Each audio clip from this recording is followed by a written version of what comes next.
पुनः जन्म के सिद्धांत की इजाद दीवानी के अदालतों में हुई है ताकि वादी और प्रतिवादी इस अफसोस को लेकर ना मरे कि उनका मुकदमा अधूरा ही पड़ा रहा। इसके सहारे वे सोचते हुए चैन से मर सकते हैं कि मुकदमे का फैसला सुनने के लिए अभी अगला जन्म तो पड़ा ही हुआ है। वैद्य जी की बैठक के बाहर चबूतरे पर जो आदमी इस समय बैठा है, उसने लगभग 7 साल पहले दीवानी का एक मुकदमा दायर किया था। इसलिए स्वाभाविक था कि वह अपनी बात में पुनर्जन्म के पाप, भाग्य, भगवान, अगले जन्म के कार्यक्रम आदि का नियमित रूप से हवाला देता। लोग उसे लंगड़ कहते थे। माथे पर कबीरपंथी तिलक, गले में तुलसी की कंठी, आंधी पानी झेला हुआ दड़ियल चेहरा, दुबली पतली देह और कमीज पहने हो। एक पैर घुटने के पास से कटा था जिसकी कमी लाठी ने पूरी कर दी थी। चेहरे पर पुराने जमाने के उन ईसाई संतों का भाव जो रोज अपने हाथों से अपनी पीठ पर खींचकर 100 कोड़े मारते हैं। उसकी ओर सनीचर ने भांग का एक गिलास बढ़ाया और कहा, ले भाई लंगड़, पी जाओ, इसमें बड़े बड़े माल पड़े हैं। लंगड़ ने आंखें मूंद कर इनकार कर दिया और थोड़ी देर दोनों में बहस होती रही, जिसका संबंध भांग की गरिमा, बादाम मुनक्के के लाभ, जीवन की क्षणभंगुरता, भोग, सत्य जैसे दार्शनिक विषयों से था। बहस के अंत में सनीचर ने अपना दूसरा हाथ अंडरवियर में पोंछकर सभी तर्कों से छुटकारा पा लिया और संसारिक विषयों के प्रति उदासीनता दिखाते हुए भुनभुना कर कहा, पीना है तो सटाक से घटक जाओ, ना पीना हो तो हमारे ठेंगे से। लंगड़ ने जोर से सांस खींची और आंखें मूंद ली, जो कि आत्मदया से पीड़ित व्यक्तियों से लेकर ज़्यादा खा जाने वालों तक में भाव प्रदर्शन की एक बड़ी लोकप्रिय मुद्रा मानी जाती है। सनीचर ने उसे छोड़ दिया और एक ऐसी बंदर छाप छलांग लगाई जो डार्विन के विकासवादी सिद्धांत की पुष्टि करती थी। बैठक के भीतरी हिस्से पर हमला कर दिया। वहाँ प्रिंसिपल साहब, क्लर्क, वैद्य जी, रंगनाथ आदि बैठे हुए थे। दिन के 10 बजने वाले थे।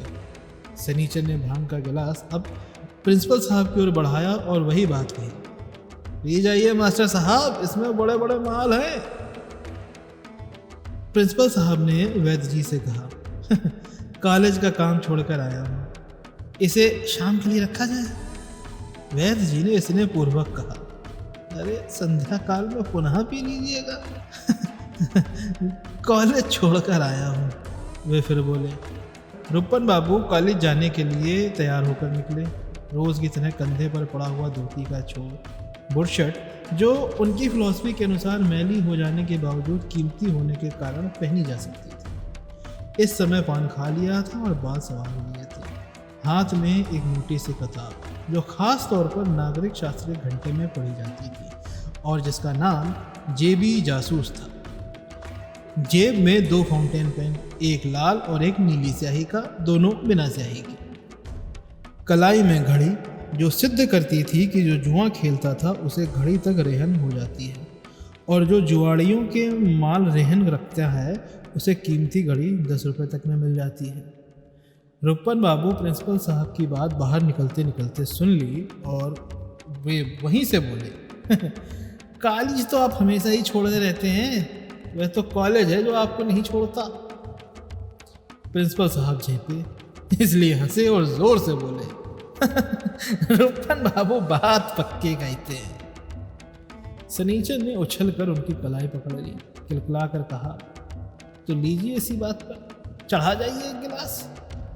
वैद्य जी संतोष से प्रिंसिपल का भांग पीना देख रहे। प्रिंसिपल साहब बोले, सचमुच बड़े बड़े माल हैं। वैद्य जी ने कहा, भांग तो नाम मात्र है और नहीं भी। वास्तविक द्रव्य तो बादाम, मुनक्का और पिस्ता है। बादाम बुद्धि और वीर्य को बढ़ाता है, मुनक्का रेचक है, इसमें इलायची भी पड़ी है। इसका प्रभाव शीतल है, शीतल, इससे वीर फटता नहीं, ठोस और स्थिर रहता है। मैं तो इस पेय का एक छोटा सा प्रयोग रंगनाथ पर भी कर रहा हूँ। प्रिंसिपल साहब ने गर्दन उठाकर कुछ पूछना चाहा, पर वे पहले ही कह चले, इन्हें कुछ दिन हुए ज्वार रहने लगा है, शक्ति छिड़ हो चली थी, इसलिए मैंने इन्हें यहाँ बुला लिया। इनके लिए नित्य नए क्रम बना दिए हैं। पौष्टिक द्रव्यों में बादाम का सेवन भी है, 2 पत्ती भांग की भी है। देखना 6 माह के पश्चात जब यहाँ से जाएंगे तो क्या होकर जाते हैं। कॉलेज के क्लर्क ने कहा, छछुंदर जैसे आए थे गेंडा बन के जाएंगे, देख लेना चच्चा।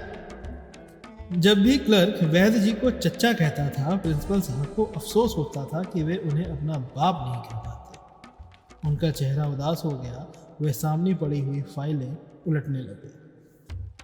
तब तक लंगड़ दरवाजे पे आ गया।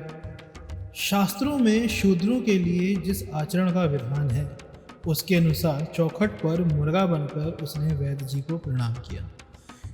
इससे प्रकट हुआ कि हमारे यहाँ आज भी शास्त्र सर्वोप्रिय है। जाति प्रथा मिटाने की सारी कोशिशें अगर फरेब नहीं तो रोमांटिक कार्रवाइयाँ हैं। लंगड़ ने भीख जैसे मांगते हुए कहा, तो जाता हूँ बाबू। वैद्य जी ने कहा, जाओ भाई जाओ, तुम धर्म की लड़ाई लड़ रहे हो, लड़ते जाओ, उसमें मैं क्या सहायता कर सकता हूँ। लंगड़ ने स्वाभाविक ढंग से कहा, ठीक है बाबू, ऐसी लड़ाई में तुम क्या करोगे। जब कोई सिफारिश की बात होगी तब आकर तुम्हारी चौखट पे सर रगड़ूंगा। जमीन तक झुककर उसने उन्हें फिर से प्रणाम किया और एक पैर लाठी के सहारे झूलता हुआ चला। वैद्य जी हंसे और बोले, इसकी बुद्धि भी बालकों जैसी है। वे बहुत कम हंसते थे। रंगनाथ ने चौंक कर देखा। हंसते ही वैद्य जी का चेहरा मुलायम हो गया।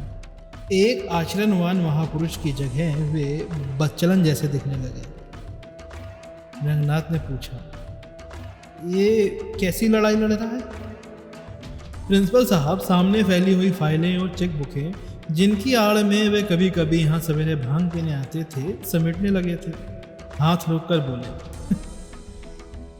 इसे तहसील से एक दस्तावेज की नकल लेनी है। इसने कसम खाई है कि मैं रिश्वत ना दूंगा, कायदे से ही नकल लूंगा। और उधर नकल बाबू ने कसम खाई है कि मैं रिश्वत ना लूंगा और कायदे से ही नकल दूंगा। इसी की लड़ाई चल रही है। रंगनाथ ने इतिहास में एमए किया था और ना जाने कितनी लड़ाइयों के कारण पड़े थे। सिकंदर ने भारत पे कब्जा करने के लिए आक्रमण किया था। पुरु ने उसका कब्जा ना हो पाए इसलिए प्रतिरोध किया था। इसी कारण लड़ाई हुई थी। अलाउद्दीन ने कहा था मैं पद्मिनी को लूँगा, राणा ने कहा कि मैं पद्मिनी को नहीं दूंगा, इसलिए लड़ाई हुई थी। सभी लड़ाइयों की जड़ में यही बात थी। एक पक्ष कहता था लूँगा, दूसरा कहता था नहीं दूंगा, पर इसी पर लड़ाई होती थी। यहाँ पर लंगड़ कहता था धर्म से नकल लूँगा, बाबू कहता था धर्म से नकल दूंगा, फिर भी लड़ाई चल रही थी। रंगनाथ ने प्रिंसिपल साहब के इस ऐतिहासिक विप्राय का मतलब पूछा। उसके जवाब में उन्होंने एक ऐतिहासिक कहावत कही जिसका शाब्दिक अर्थ था, हाथी आते हैं, घोड़े जाते हैं, बेचारे ऊंट गोते खाते हैं। ये कहावत शायद किसी जिंदा अजायब घर पर कही गई थी, पर रंगनाथ इतना तो समझ गया था कि इसका इशारा किसी सरकारी दफ्तर की लंबाई, चौड़ाई और गहराई की ओर है। फिर भी वह लंगड़ और नकल बाबू के बीच चलने वाले धर्म युद्ध के डिज़ाइन नहीं समझ पाया। उसने अपना सवाल और स्पष्ट रूप से प्रिंसिपल साहब के सामने पेश किया। उनकी ओर से क्लर्क बोला, ये गंजाओं के चोचले हैं, बड़ी मुश्किल से समझ में आते हैं। लंगड़ यहाँ से 5 कोस दूर एक गांव का रहने वाला है। बीवी मर चुकी है, लड़कों से ये नाराज़ है और उन्हें अपने लिए मरा हुआ समझ चुका है। मगध आदमी है, कबीर और दादू के भजन गाया करता था। गाते गाते थक गया तो बैठे ठाले एक दीवानी का मुकदमा दायर कर बैठा। अब मुकदमे के लिए एक पुराने फैसले की नकल चाहिए। उसके लिए पहले तहसील में दरख्वास्त दी थी।